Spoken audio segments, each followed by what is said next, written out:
Chaque année, à la fin du mois d'octobre, des millions de foyers à travers le monde se parent de citrouilles souriantes, de squelettes suspendus et de fausses toiles d'araignées. Les enfants se déguisent, les rues s'illuminent, et tout semble si innocent. On parle de friandises, de rire, d'une simple fête populaire. Mais derrière cette façade joyeuse, se cache-t-il autre chose? Et si, sans le savoir, beaucoup de familles chrétiennes ouvraient la porte à des forces spirituelles qu'elles ne comprennent pas? Halloween n'est pas qu'un divertissement. Ses racines plongent profondément dans l'histoire des anciens rites païens, où le voile entre les vivants et les morts était censé s'amincir. Ce que beaucoup perçoivent comme une soirée ludique, la Bible le décrit comme un terrain d'invocation et de confusion spirituelle. Car tout ce que le monde appelle fun, l'ennemi peut le travestir pour en faire un canal d'influence. Aujourd'hui, il ne frappe plus déguisé en démon. Il se cache dans la décoration du salon, dans le jardin illuminé, dans les symboles que nous plaçons sur nos murs. Ce qui semble inoffensif peut devenir une porte ouverte, une invitation déguisée à des forces spirituelles obscures. Et c'est là le véritable danger, l'ignorance. La parole de Dieu nous avertit « Mon peuple périt faute de connaissance » Osée 4,6. Beaucoup de croyants participent à Halloween sans discerner ses origines ni l'impact spirituel de ses symboles. Pourtant, chaque objet a une histoire, chaque image porte un sens. Certaines décorations, bien que commerciales, reproduisent encore les rituels anciens de la sorcellerie. Dans cette vidéo, nous allons explorer 5 décorations populaires d'Halloween qui, selon de nombreux enseignants bibliques, ouvrent la porte à l'occultisme dans les foyers chrétiens, non pour semer la peur, mais pour éveiller la conscience, pour que chaque croyant puisse faire la différence entre ce qui divertit et ce qui détruit, entre la lumière et les ténèbres. Avant d'accrocher cette citrouille ou ce fantôme, posons-nous une question essentielle. Que représentons-nous vraiment? Et surtout, à qui appartenons-nous? Avant de devenir une fête populaire, Halloween plonge ses racines dans Samhain, célébration celtique où les vivants croyaient que le monde des morts s'ouvrait tout grand. Durant cette nuit, les âmes revenaient, disait-on, visiter leurs proches, mais d'autres forces, plus sombres, errantes aussi, démons, esprits trompeurs, entités. Les druides tentaient de les repousser par des rituels et des feux sacrés. Les habitants se déguisaient en bêtes pour se protéger. Ces gestes deviendront plus tard les costumes et décorations d'Halloween d'aujourd'hui. Quand le christianisme s'étendit sur les terres celtes, l'Église tenta d'effacer ces coutumes païennes. Mais elles étaient si profondément enracinées qu'on préféra les recouvrir d'un vernis religieux. La veille de la Toussaint devint All Hallows Eve, puis Halloween. Les noms changèrent, mais l'esprit de la fête resta le même. Et aujourd'hui encore, beaucoup ouvrent en leur foyer sans discerner les racines spirituelles de ce qu'ils accrochent à leur mur. Mais la bonne nouvelle, c'est que la lumière du Christ triomphe toujours des ténèbres. Dieu ne nous appelle pas à la peur, mais au discernement et à la victoire spirituelle. Si tu veux aller plus loin et comprendre comment l'ennemi agit subtilement à travers la culture moderne, découvre le livre « La stratégie du diable » dévoilée. Comment discerner ses attaques et marcher dans la victoire en Christ. C'est une lecture puissante, révélatrice, et tu trouveras le lien directement dans la description de cette vidéo. Souviens-toi, ce que tu laisses entrer chez toi influence ton atmosphère spirituelle. Ne laisse pas les ténèbres t'endormir sous le masque de l'amusement. Car quand Jésus règne dans la maison, aucune ombre ne peut y demeurer. Sous cette apparente christianisation, les symboles de la mort, de la peur et des esprits continuèrent d'être honorés, souvent sans que les gens en comprennent encore la signification. Ce syncrétisme, ce mélange entre le païen et le sacré, donna naissance à une fête hybride, une nuit à la fois religieuse et spirituellement dangereuse. La lumière du feu sacré de Samhain devint la flamme des lanternes sculptées dans des navets, puis dans des citrouilles. Les offrandes aux esprits se transformèrent en friandises offertes aux enfants qui frappaient aux portes. Les anciens rituels de protection devinrent des jeux, et les symboles de mort se changèrent en décorations. Mais malgré cette transformation, l'essence originelle d'Halloween ne disparut jamais. Elle resta liée au monde des esprits, à la fascination du surnaturel et à la célébration implicite de la mort. Chaque génération a simplement repeint les symboles pour les rendre plus acceptables, plus amusants, plus modernes. Pourtant, derrière la citrouille souriante, derrière le déguisement d'un petit démon, l'ombre des anciennes croyances persiste. Le principe spirituel demeure. C'est une nuit où le monde visible et le monde invisible se croisent. Lorsque les colons irlandais et écossais ont emporté leur tradition vers le Nouveau Monde, Halloween a trouvé un nouveau visage. En Amérique, elle s'est transformée en un spectacle familial, une fête commerciale pleine de lumière et de friandises. Mais le cœur du message, lui, n'a jamais changé. Les symboles de Samhain, la mort, les esprits, la peur, sont restés au centre de la célébration, même si leur signification s'est perdue dans le divertissement. Et pendant que la plupart s'amusent, d'autres, dans l'ombre, continuent de célébrer cette nuit comme une véritable fête spirituelle, un sabbat sacré, un moment de contact avec les forces invisibles.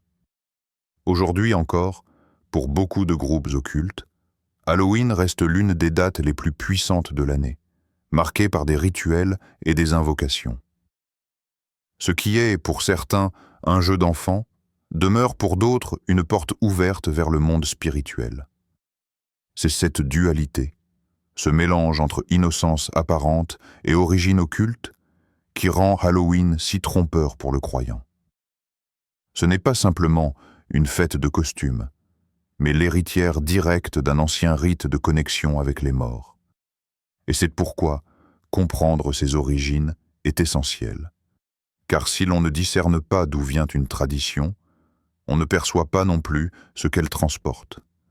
Halloween est né du désir de communiquer avec les esprits, et ces symboles continuent encore aujourd'hui de raconter cette histoire.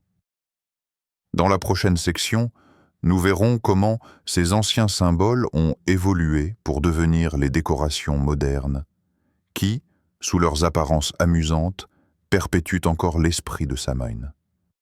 Comment les décorations modernes perpétuent ces symboles occultes. À première vue, les décorations d'Halloween paraissent inoffensives. Des citrouilles lumineuses devant les maisons, des guirlandes de fantômes en papier, des squelettes articulés accrochés aux portes. C'est devenu une esthétique, un décor de saison. Mais derrière cette apparente légèreté se cache une continuité troublante. Ces symboles ne sont pas nés du hasard, ils sont les descendants directs de rites spirituels anciens. Les objets qui ornent nos salons et nos jardins au mois d'octobre sont les échos modernisés des pratiques de Samhain, transformés par le temps, mais jamais effacés.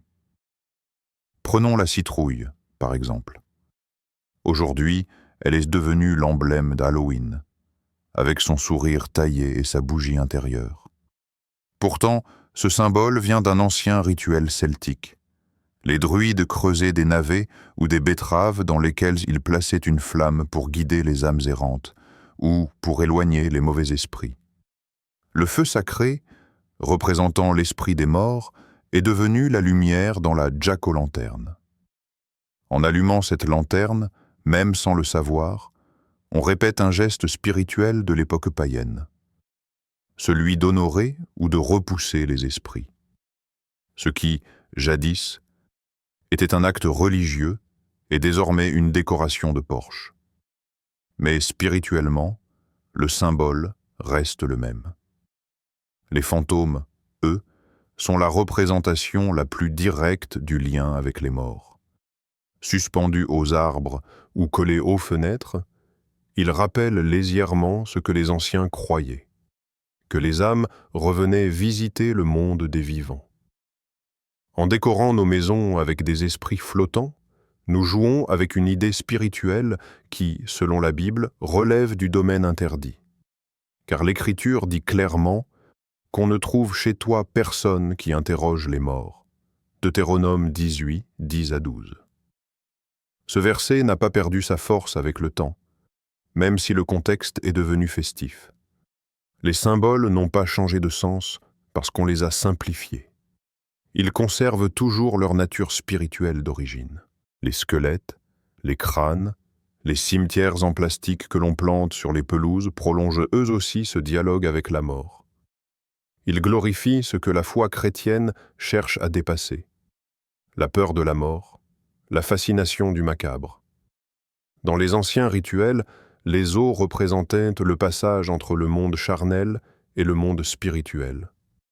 Aujourd'hui, ces mêmes symboles sont devenus des objets de fête, accrochés au mur comme s'ils étaient anodins. Pourtant, chaque représentation de la mort, chaque signe d'ombre et de désespoir crée une atmosphère spirituelle spécifique. Et l'ennemi, lui, se nourrit de cette atmosphère.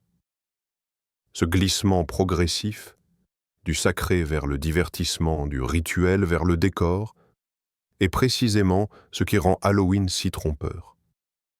L'humanité a perdu la conscience spirituelle qui accompagnait ces symboles, mais leurs racines n'ont jamais été arrachées. Le malin n'a pas besoin d'être adoré ouvertement.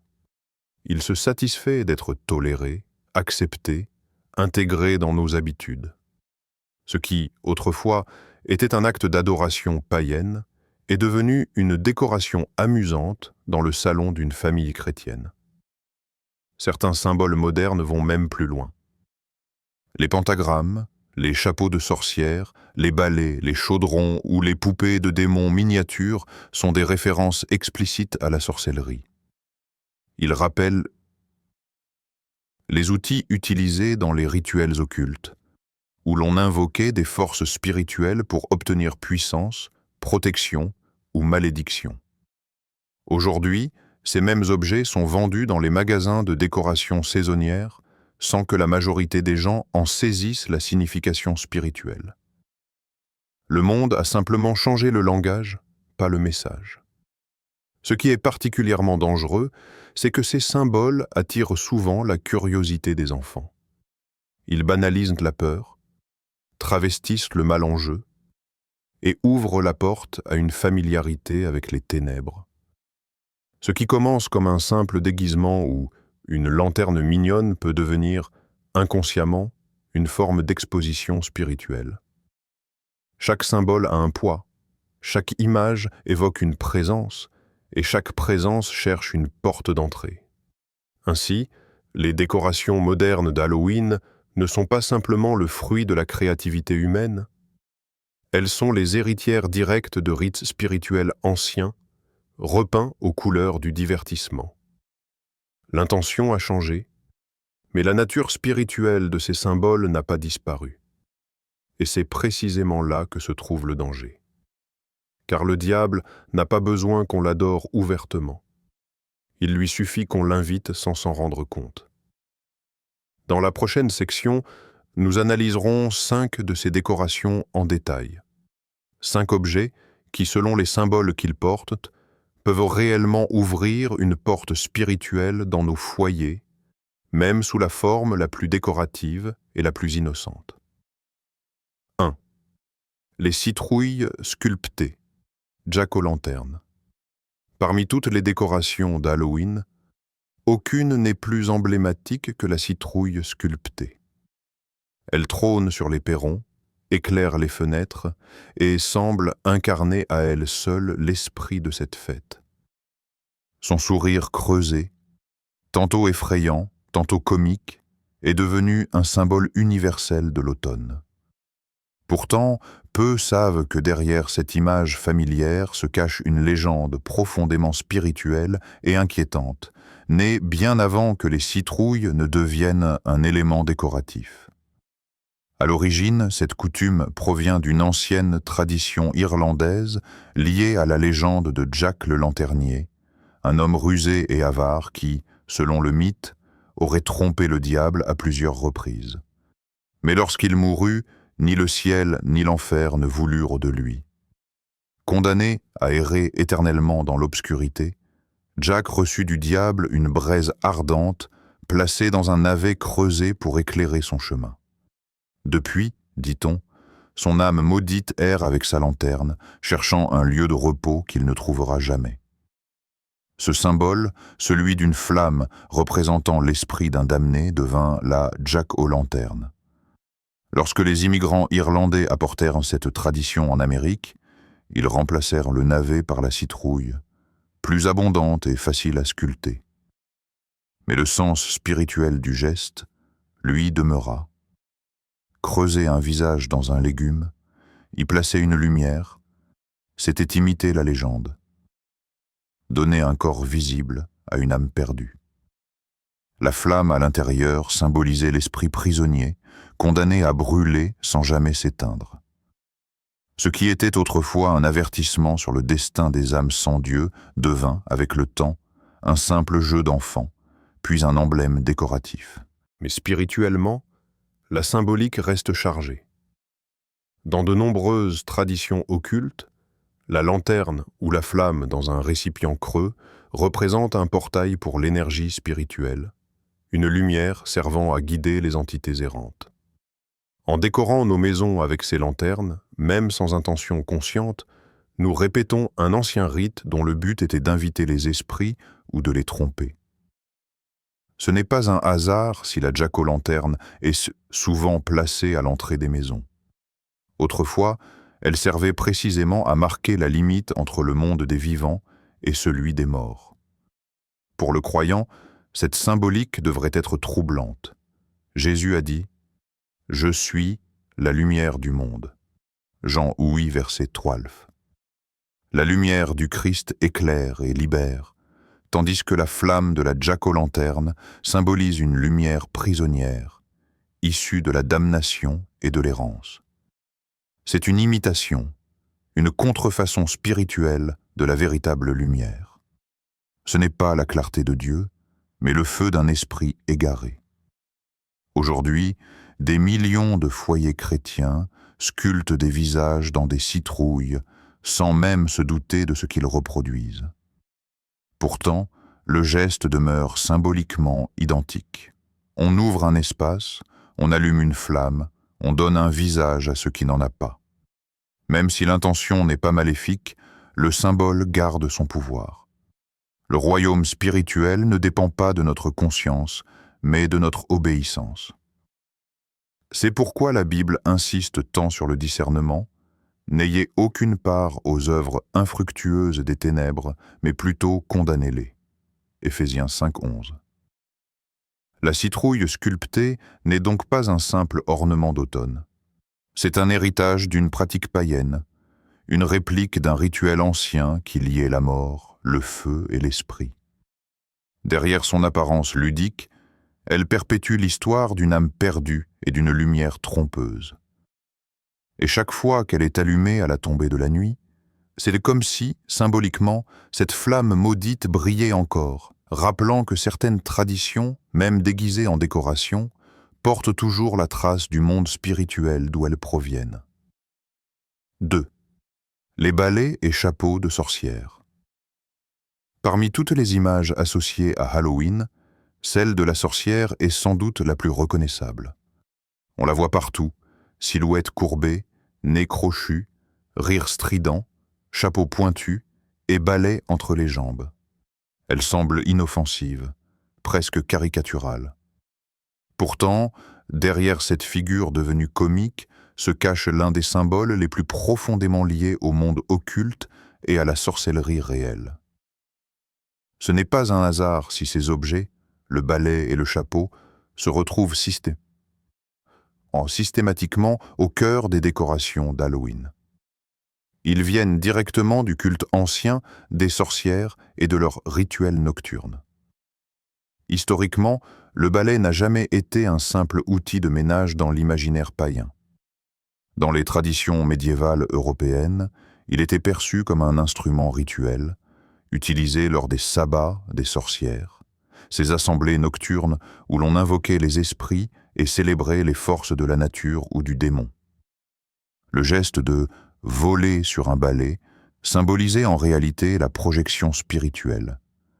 Les sorcières croyaient pouvoir quitter leur corps et voyager dans le monde invisible, chevauchant symboliquement le balai comme un véhicule d'énergie. Les témoignages et récits anciens parlent de rituels où ces objets étaient oints d'huile ou de potions censés conférer un pouvoir surnaturel. Ce n'était donc pas une simple légende, mais une représentation spirituelle d'un voyage interdit. De la même manière, le chapeau pointu n'était pas une invention pour enfants. Sa forme évoquait une antenne spirituelle, un symbole de pouvoir et de canalisation d'énergie. Dans de nombreuses cultures occultes, les formes coniques ou pyramidales représentent la montée de la force spirituelle vers le monde supérieur. Porter ce chapeau, c'était affirmer son autorité dans le monde invisible. Avec le temps, ces symboles ont été ridiculisés, simplifiés, transformés en déguisements de carnaval. Mais spirituellement, ils continuent de représenter la même chose. La revendication d'un pouvoir en dehors de Dieu, l'exaltation de la sorcellerie comme source d'autonomie et de connaissances cachées. Ce qui rend ces objets dangereux dans le contexte spirituel chrétien, c'est qu'ils ne sont pas neutres. Ils évoquent directement le culte de la sorcellerie, une pratique que Dieu condamne sans ambiguïté. Tu ne laisseras point vivre la magicienne. Exode 22, 18. En affichant ces symboles dans nos foyers, même comme simple décoration, nous faisons entrer dans nos maisons les représentations de ce que la parole de Dieu appelle abomination. Ce n'est pas un simple déguisement, c'est la reproduction d'un emblème spirituel d'opposition au Créateur. Aujourd'hui, les chapeaux de sorcières trônent sur les têtes des enfants, les balais décorent les vitrines, et l'image de la gentille sorcière est omniprésente dans les films et les dessins animés. Le mal s'est fait séduisant, drôle, charmant. Ce qui était autrefois perçu comme une pratique maudite est devenu un symbole d'indépendance et de liberté. Mais dans le royaume spirituel, les symboles n'oublient pas leur origine. Chaque fois qu'un foyer s'orne d'un balai ou d'un chapeau de sorcière, c'est un clin d'œil inconscient à une tradition qui glorifie la rébellion contre Dieu. Les balais et chapeaux d'Halloween ne sont donc pas des accessoires anodins. Ils perpétuent l'image et l'esprit d'une pratique qui a toujours cherché à rivaliser avec la puissance divine. Sous le rire des enfants et les lumières d'octobre se cache un rappel silencieux. Le monde spirituel existe, et il se réjouit chaque fois que les ténèbres deviennent un jeu. 3e. Les faux esprits, fantômes suspendus. Il suffit de se promener dans une rue à la fin du mois d'octobre pour voir ces silhouettes blanches flotter dans le vent. Drapes suspendus, yeux noirs découpés, parfois lumineux, parfois rieurs. Ces fantômes font partie intégrante du décor d'Halloween. Ils semblent inoffensifs, presque mignons pour certains. Pourtant, derrière cette image populaire se cache un concept spirituel profondément ancien. La représentation des âmes errantes, des esprits condamnés à errer entre la vie et la mort. Ces figures, nées de croyances païennes et superstitieuses, ne sont pas de simples décorations.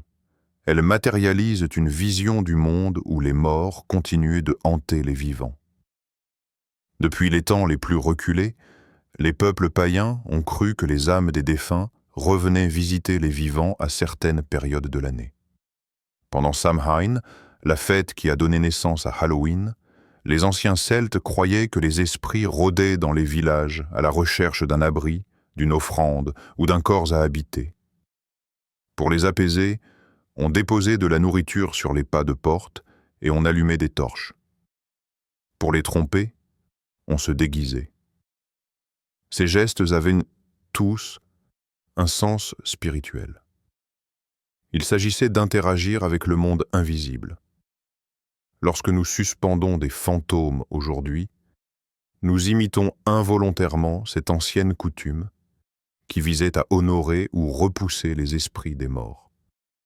Dans la pensée biblique, il n'existe pas d'âmes errantes. La parole de Dieu affirme clairement que lorsque l'homme meurt, son esprit retourne à Dieu ou descend dans le séjour des morts, selon sa foi. Il n'existe pas de lieu intermédiaire où les âmes flotteraient dans le monde visible. Les manifestations d'esprit ne sont donc pas les âmes des défunts, mais des esprits trompeurs, des entités qui imitent les morts pour séduire les vivants. C'est pourquoi la Bible interdit toute tentative de communication avec les morts, qualifiant ces pratiques d'abomination, Deutéronome 18, 10 à 12. Mais aujourd'hui, cette interdiction spirituelle est tournée en dérision. Les maisons chrétiennes se remplissent de ces silhouettes blanches suspendues aux arbres, de ces esprits fabriqués de tissu ou de plastique, comme si le monde invisible était un jeu. En réalité, ces images entretiennent une familiarité inconsciente avec les ténèbres. Elles présentent le contact avec les morts comme quelque chose de drôle, d'inoffensif, voire de mignon. C'est exactement ainsi que l'ennemi agit. Il banalise le mal jusqu'à ce qu'il soit accepté sans résistance. Ce qui était jadis un symbole d'avertissement est devenu un accessoire décoratif. Pourtant, chaque fois que ces fantômes flottent au vent, ils rappellent, même inconsciemment, la croyance selon laquelle les esprits peuvent revenir, visiter, hanter. Et en entretenant ces images, on ouvre la porte à une atmosphère spirituelle qui n'a rien d'innocent. Car le monde spirituel réagit aux symboles. Là où l'homme voit un jeu, l'esprit voit une invitation. Ces décorations de fantômes, si répandues aujourd'hui, reproduisent donc, sans le savoir, un rite d'invocation, une manière de reconnaître l'existence des esprits et d'entrer en contact avec eux, même de façon symbolique. En les suspendant à nos arbres ou à nos plafonds, nous imitons, souvent inconsciemment, les anciens rituels qui appelaient les morts à se manifester. Ce n'est pas un hasard si ces images sont omniprésentes à Halloween, la fête même où le monde païen croyait que les esprits revenaient visiter la terre. Pour un foyer chrétien, ces symboles ne sont pas de simples décorations, mais des rappels du royaume des ténèbres. Ils enseignent, surtout aux enfants, que la peur et la mort peuvent être amusantes, que les esprits peuvent être tolérés, que les ténèbres peuvent être décoratives. Mais la parole de Dieu dit « Ce que les païens sacrifient, ils le sacrifient aux démons, et non à Dieu. » 1 Corinthians 10:20. Suspendre ces images d'esprit, c'est perpétuer une ancienne croyance selon laquelle les morts peuvent revenir. Une croyance que le diable utilise encore aujourd'hui pour brouiller la frontière entre le monde visible et l'invisible. 4. Les pentagrammes et symboles occultes décoratifs. Parmi toutes les décorations d'Halloween, certaines passent presque inaperçues aux yeux du grand public. Les pentagrammes, les symboles runiques, ou encore les yeux mystiques peints sur des objets. On les retrouve sur des guirlandes, des bougies, des affiches, des costumes, souvent stylisés ou présentés comme de simples motifs ésotériques. Pourtant, ces signes ne sont pas anodins. Ils proviennent directement du langage magique et occulte, et leur usage inconscient ouvre des portes spirituelles dont beaucoup ignorent la gravité. Le pentagramme, par exemple, est l'un des plus anciens symboles mystiques connus. Dans l'Antiquité, il représentait la puissance des éléments, terre, air, feu, eau, esprit. Mais dans la magie rituelle, il est devenu un sceau d'invocation. Lorsqu'il est inversé, pointe vers le bas, il symbolise la domination de la matière sur l'esprit, du monde charnel sur la lumière divine. C'est cette version que l'on retrouve souvent dans les rituels sataniques modernes, où il sert de portail symbolique pour appeler des entités. Ce signe, que certains portent en pendentif pour la mode, garde dans le monde spirituel la même signification, celle d'une alliance avec les ténèbres. Aujourd'hui, ces symboles se sont infiltrés dans la culture populaire. On les imprime sur des nappes d'Halloween, des sacs à bonbons, des bijoux, des coussins ou des bougies mystiques. Beaucoup de ces objets imitent l'esthétique du magique ou du sorcier. Étoiles à 5 branches, lunes entrelacées, signes d'alchimie, ou encore le fameux œil qui voit tout. Ces décorations sont souvent achetées par simple curiosité esthétique, sans conscience de ce qu'elles représentent. Mais dans le monde spirituel, ces signes ne sont pas neutres. Ils ont été dessinés et utilisés pendant des siècles comme outils d'invocation, de protection démoniaque ou de malédiction. Ce que l'œil humain perçoit comme de l'art, le royaume invisible le reconnaît comme un sceau. Il n'est donc pas anodin d'orner nos maisons de ces symboles au moment même où le monde célèbre la fête des morts et des esprits. Les décorations modernes d'Halloween ne sont pas seulement ludiques. Elles reprennent les codes exacts du langage occulte. Les cercles magiques, les chandelles noires, les symboles kabbalistiques, les triangles inversés. Même sans intention consciente, afficher ces signes revient à normaliser et à accueillir dans nos foyers un univers spirituel étranger à Dieu. La Bible nous rappelle que le peuple de Dieu doit se garder de tout ce qui a été consacré à d'autres puissances. Vous ne suivrez point leurs coutumes, car toutes ces choses sont en abomination à l'Éternel. Lévitique 18:30. Chaque fois que nous plaçons ces symboles sous prétexte de décoration, nous participons à une imitation spirituelle du culte occulte. Ce n'est pas une simple question d'esthétique, mais de discernement. Le diable ne se présente plus sous la forme d'une menace effrayante. Il se déguise en lumière, en beauté, en mystère. Les symboles occultes décoratifs sont son langage silencieux, sa manière subtile d'habiter l'espace sans y être invité ouvertement. Et lorsque nos murs, nos tables ou nos jardins se parent de ces signes, même pour une soirée, ils résonnent dans le monde invisible comme des échos d'un ancien culte. C'est ainsi que le spirituel s'infiltre dans le quotidien, par le beau, le drôle, l'inoffensif, jusqu'à ce que la frontière entre le sacré et le profane disparaisse. 5. Les mignons, monstres et démons caricaturés. Aujourd'hui, les monstres d'Halloween ne font plus peur. On les trouve drôles, attendrissants, presque sympathiques. Les enfants portent des costumes de petits démons avec des cornes en plastique, des ailes rouges et un sourire malicieux.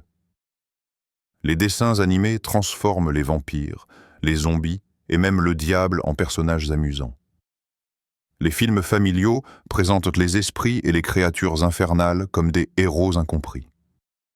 Ce glissement culturel est plus qu'un simple changement de ton. Il révèle une stratégie spirituelle subtile, la banalisation du mal. Le diable n'a plus besoin d'effrayer les gens pour être accepté, il lui suffit d'être ridiculisé. Car ce que l'on tourne en dérision, on cesse de craindre. Et ce que l'on ne craint plus, on finit par tolérer. Dans les maisons chrétiennes, il n'est plus rare de voir des décorations représentant des petits démons mignons, des squelettes dansants ou des citrouilles souriantes avec des dents pointues. On en rit, on prend des photos, on les partage sur les réseaux sociaux. Mais spirituellement, c'est un renversement profond. Le mal est devenu divertissement. L'ennemi sait que la peur éloigne, mais que le rire attire. Alors il se déguise en farceur, en personnage de bande dessinée, en mascotte. Il infiltre les esprits par la légèreté et l'habitude. Derrière ces images se joue une guerre de valeurs. L'enfant apprend, sans même s'en rendre compte, à trouver le mal inoffensif. Lorsqu'il grandira, la frontière entre l'occulte et le ludique sera floue, voire inexistante. Ce qui devait provoquer le discernement deviendra normal. Ce qui devait inspirer la vigilance deviendra culture. Il est frappant de constater que les monstres d'Halloween sont souvent des représentations de réalités spirituelles. Les morts vivants évoquent la séparation d'avec Dieu, les vampires se nourrissent du sang, image inversée du sacrifice du Christ, et les petits démons rappellent ceux que Jésus chassait des possédés. Or, à travers Halloween, ces figures spirituelles sont transformées en jouets, en peluches, en dessins colorés. L'enfant rit de ce que Dieu condamne. Il joue avec ce que le Christ est venu vaincre. Cette inversion du bien et du mal est une des armes les plus efficaces du diable dans la culture moderne. Le mal n'a plus besoin d'être caché. Il suffit qu'il soit mignon. Et c'est là le piège spirituel le plus dangereux. Lorsqu'une société rit du mal, elle finit par l'inviter dans sa maison sans s'en rendre compte. Pour un foyer chrétien, ces représentations ne sont pas simplement mauvaises influences. Elles participent à une éducation spirituelle inversée. L'enfant qui grandit en riant des démons et des spectres apprend à vivre sans crainte du péché, sans conscience du combat spirituel. Il apprend que tout se vaut, que les ténèbres peuvent être amusantes. Pourtant, la parole de Dieu est claire. Malheur à ceux qui appellent le mal bien et le bien mal. Ésaïe 5,20. Les mignons monstres d'Halloween ne sont pas innocents. Ils enseignent sans parole, ils façonnent les cœurs avant même la raison, et sous couvert de plaisir et de fête, ils plantent dans les jeunes esprits une graine dangereuse, celle de l'indifférence au mal. Car lorsque le diable ne peut pas être craint, il choisit d'être aimé, et Halloween lui offre chaque année ce déguisement parfait. 1. Conséquences spirituelles pour les familles chrétiennes. Beaucoup de chrétiens participent à Halloween sans malice, convaincus qu'il ne s'agit que d'un jeu, d'une tradition culturelle ou d'un simple moment pour amuser les enfants. Pourtant, dans le monde spirituel, aucun symbole n'est neutre et aucune ambiance n'est sans influence. Lorsque des foyers qui portent le nom de Christ s'ornent de signes inspirés de la mort, de la peur et du surnaturel occulte, une atmosphère spirituelle étrangère s'installe. Ce n'est pas visible à l'œil nu, mais cela se ressent. Tensions inexplicables, cauchemars répétés, angoisse nocturne, climat de lourdeur ou d'irritation dans la maison.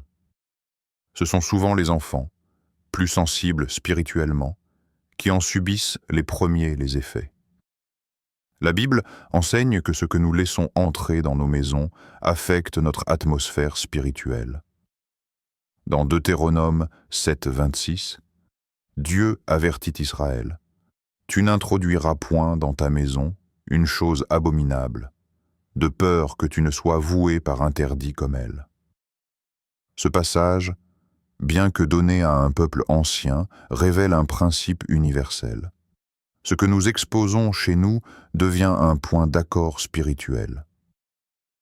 En décorant nos murs de symboles de mort, en riant des images du diable, ou en participant à des fêtes qui exaltent les ténèbres, nous donnons inconsciemment une forme de droit spirituel à l'ennemi pour troubler notre paix.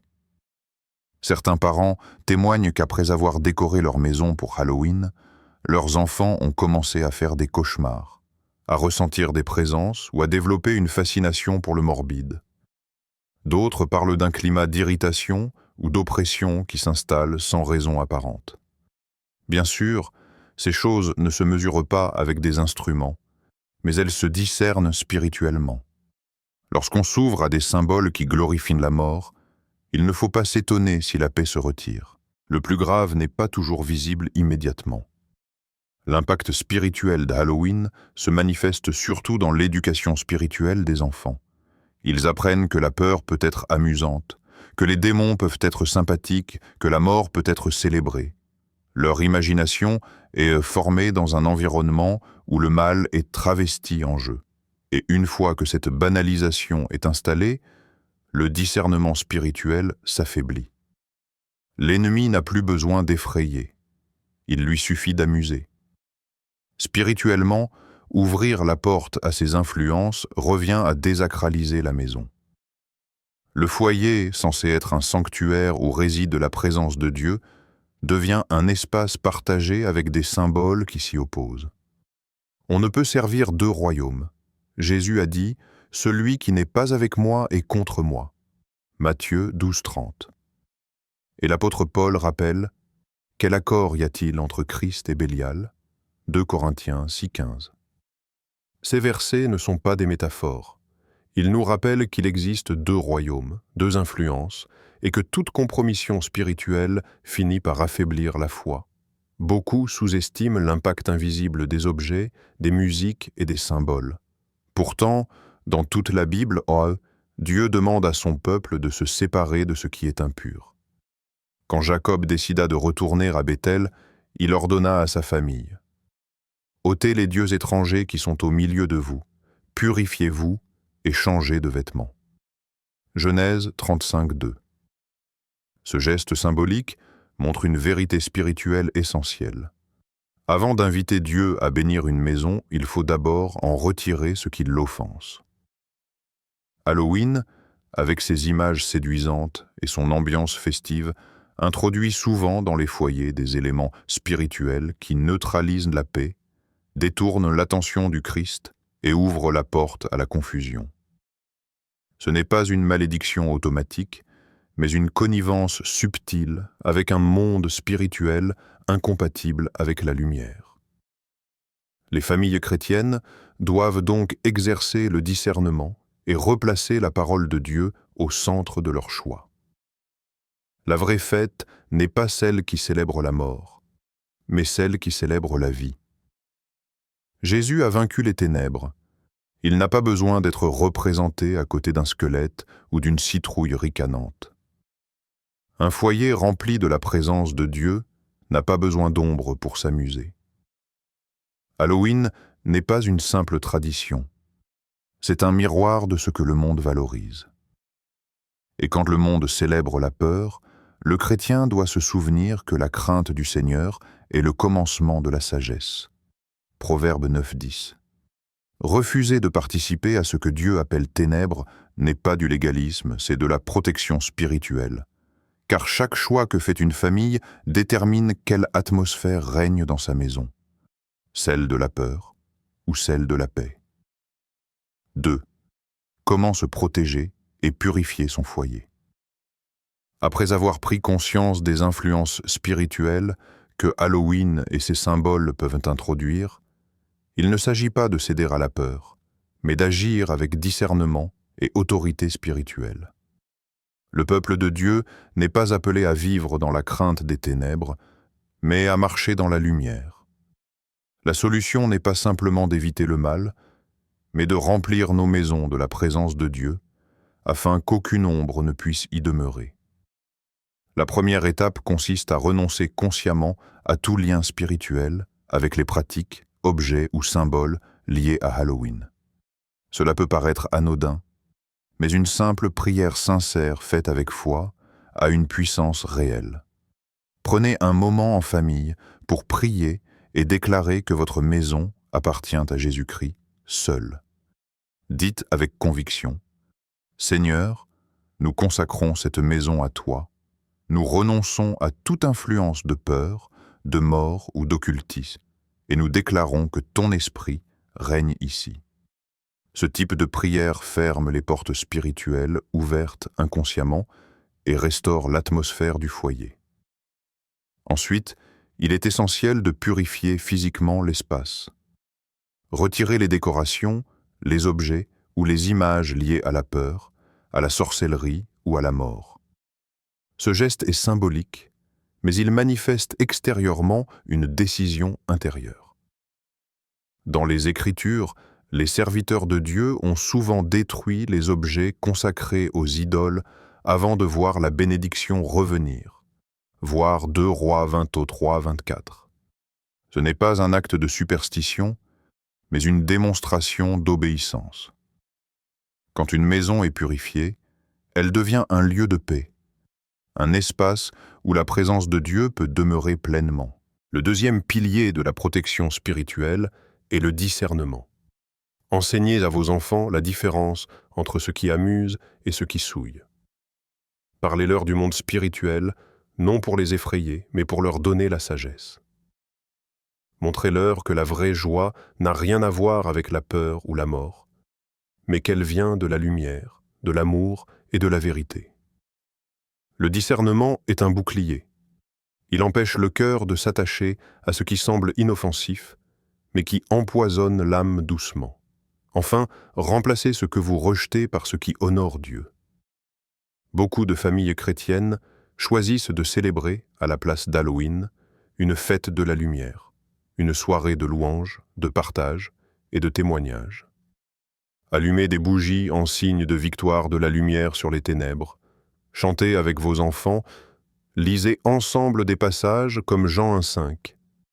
La lumière luit dans les ténèbres, et les ténèbres ne l'ont point reçue. Ce type d'alternative transforme ce que le monde utilise pour glorifier la peur en une occasion d'adorer le Dieu de la paix. La protection spirituelle d'un foyer n'est pas une formule magique. C'est une relation continue avec Dieu. Une maison où la prière est présente, où la parole de Dieu est proclamée, et où la joie du Seigneur habite, ne peut être envahie par la peur.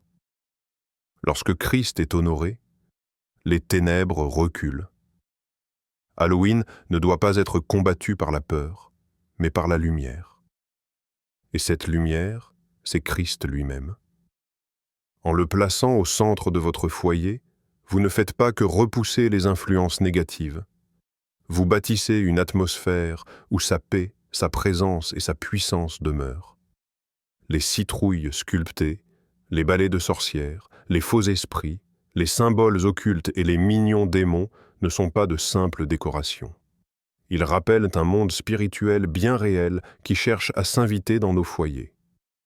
Ce que le monde appelle fête peut devenir, sans discernement, une porte ouverte aux ténèbres, mais la bonne nouvelle, c'est que la lumière de Christ triomphe toujours des ombres. Dieu ne nous appelle pas à vivre dans la peur, mais dans la vigilance et la sainteté. En choisissant de sanctifier nos maisons, nous affirmons que nous appartenons à la lumière. Car quand Jésus habite un cœur, les ténèbres n'ont plus de place. Alors, en cette saison où le monde célèbre la mort, que ton foyer célèbre la vie, celle que seul le Christ ressuscité peut donner. Sa lumière brille encore, plus forte que jamais.